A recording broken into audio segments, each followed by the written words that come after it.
up? What's up, you guys? Josh out here in Singapore. Thank you so much for joining me on the Night Out podcast. And you guys, yeah, that James Clear kick is still going nice and strong. And you know what? I couldn't be more pleased or proud because he really got me thinking, y'all. So I love the fact that it's not cliche quotes. I love the fact that some of the quotes are his own.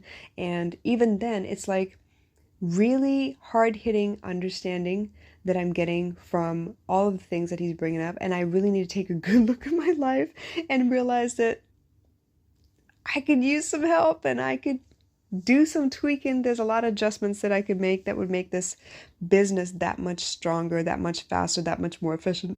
And it's just a matter of me getting more self-aware. So as much as I teach people all the things that I've conquered, I also need to grow, right? So this is one of those phases. I went through a Shonda Rhimes phase for a little while there, and now I'm on a James Clear phase, and I love it. I really, really love it. So let's dig into this for a second. He says that when feedback is immediate, clear, and concrete, people learn quickly. But when feedback is delayed, abstract, and opaque, people rarely learn.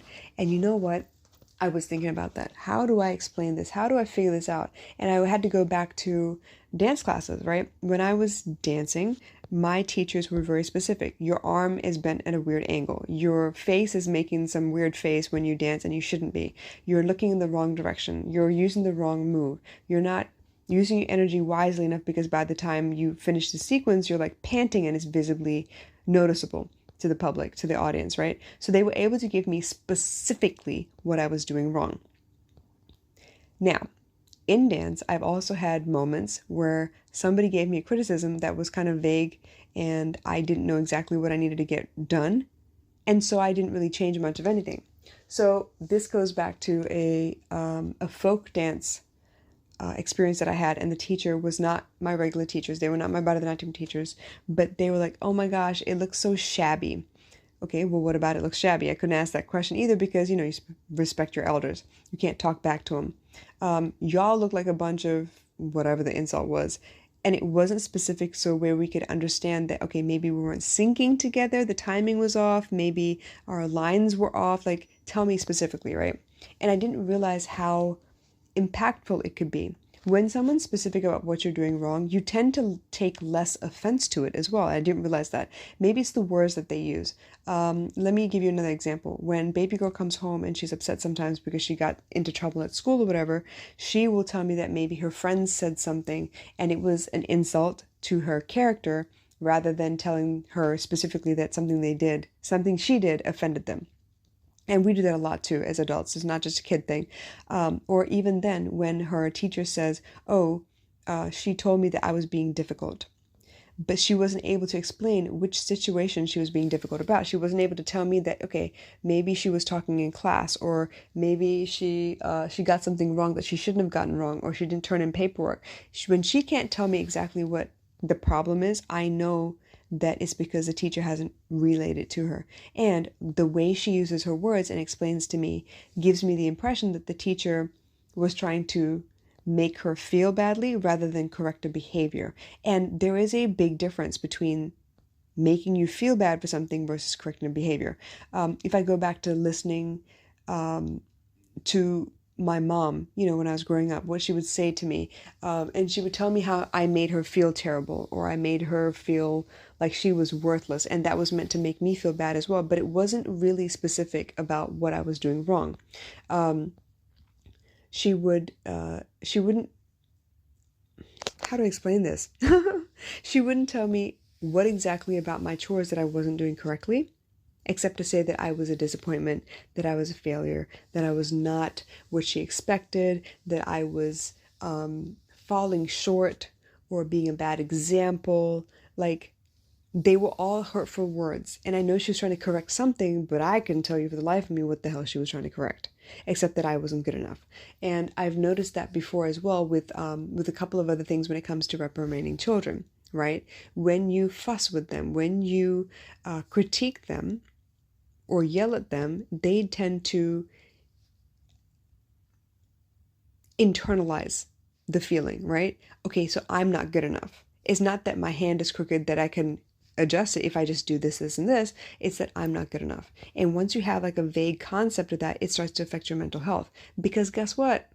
That's the thing that we tend to repeat to ourselves when we're not feeling so good about something. When we find a similar situation that reminds us of our trauma or reminds us of a bad interaction with somebody else, suddenly we start repeating the things that they said to us back then. See, they were right. I'm not worth it. I'm a waste of space. I didn't do this correctly. And so I'm a disappointment to my mom, of course, because she said it first and here I am repeating the same behavior. And of course, I'm proving myself right. I'm proving her right. Maybe it's a situation where you're in a relationship with somebody and they really desperately want you to do something, but they're not able to explain what it is that they want you to do because it's an artistic thing perhaps. And so they show you, they think that you notice all the things that they would notice until of course you get it wrong, and that's how you learn, right? You get it wrong, they tell you off for what you didn't notice, and now you know to notice that next time, right? Maybe it's the frame of the shot, maybe it's the type of melody that they were going for, or the cadence of the speech that they're about to give. It could be any one of a million things, but if they're not specific about where you're going wrong, it's going to go over your head. You're not going to know what to correct. You're going to have your idea of what to correct versus what they want you to correct, right? People really underestimate the power of language, especially for a pro in one field speaking to a pro in a different field. If you don't use the same language, as in the same keywords, if you don't use it in the same tense, the same context, it's going to be very easy for both of you to have a misunderstanding and make a bunch of mistakes. If I am a cook and I'm speaking to my brother who is a baker, right? If I don't specifically tell them what it is that I see, and as much detail as possible, he's going to understand it as something else entirely, right? Case in point here in Singapore, there are a lot of things here that are called by a different name that I would call them. Like a bullhorn is called a loudhailer here. If I don't know that it's called a loudhailer, I'm going to say bullhorn and they're going to be like, what the fuck is that? And if I don't have a chance to explain myself, as in to use descriptive words to tell them, give them a picture of what it is that I'm talking about, we're going to miss the point. Right? We're going to not understand each other. So that's something else that we need to take into consideration when we're giving feedback, right? Not criticizing, which means judgment. When we're giving feedback, we need to make sure that the other person really does understand what it is that we're saying. We need to use the same vocabulary. We need to use as much description as possible so that there are no more misunderstandings. Let's talk about it in context of relationships, shall we? If I come from a background where we're very, very old-fashioned, girls aren't meant to, smile and show their teeth, dress any provocative way, nothing above the knees, nothing above the elbows, stuff like that, and I am marrying into a family where the young man's family is quite progressive, they don't have a problem with the way we dress or whatever, but perhaps you're a little more religious, and so you need to be God-oriented in all of your daily practices, right? If I don't explain myself correctly, it could be taken as an insult to their religion or an insult to the way of their life, their culture, their lifestyle. If they don't explain very specifically to me, if we don't come up with a common language after years of dating or whatever, it's going to be very hard for me to understand when I've done something to offend them and they're trying to explain it to me, right? So lots to consider. Again, deep thoughts from a James Clear idea, but I wanted to bring it back again to that same quote so you understand where it is that I'm coming from. He says, when feedback is immediate, clear and concrete, people learn quickly. But when feedback is delayed, abstract, and opaque, people rarely learn. Something else about that I just noticed as well I want to expound on. When they say immediate feedback, right, I think it's really important. And this is more evident when it comes to children. If I am out in public and baby girl is acting a fool, right, and I don't want to yell at her in front of everybody, and I wait till we get home to correct her, she's not going to be able to put two and two together. It's going to be hard for her to understand that her being told off right now has to do with something she did a while back, right? This is also why people like to make fun of women and their memory when it comes to people's mistakes, like things that their spouses have done to them that were unforgivable or whatever. Because you waited until the opportune moment to throw it in their face and you didn't correct it when the behavior first happened, chances are your spouse is not going to remember that they had the behavior in the first place that you're trying to correct. chances are they're going to not understand or associate what it is that you're talking about. And if you say, oh, you know what you did, they're damn sure going to say, no, I have no idea, please tell me, because it could be one of a million things. I have no idea which one you're pointing out at. So the immediate feedback is really, really important. The closer it is to the thing that you're trying to correct, the better, because then they have context. They understand where you're coming from. Like I said, with kids, if I go to reprimand my daughter for something she did last week, today, she's not going to understand why she's being punished because she got away with it for a whole week. You see what I'm saying? So, tons to consider with this quote.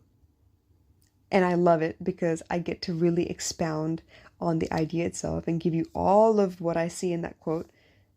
And then y'all get to feed back to me whether I made sense or not. Isn't that great? So please drop your comments below. Let me know what you're thinking. But in the meantime, if you're going to draw a boundary, if you're going to correct somebody, if you're going to give any feedback anywhere, do it as close to the event as possible and be as precise and as concise as possible.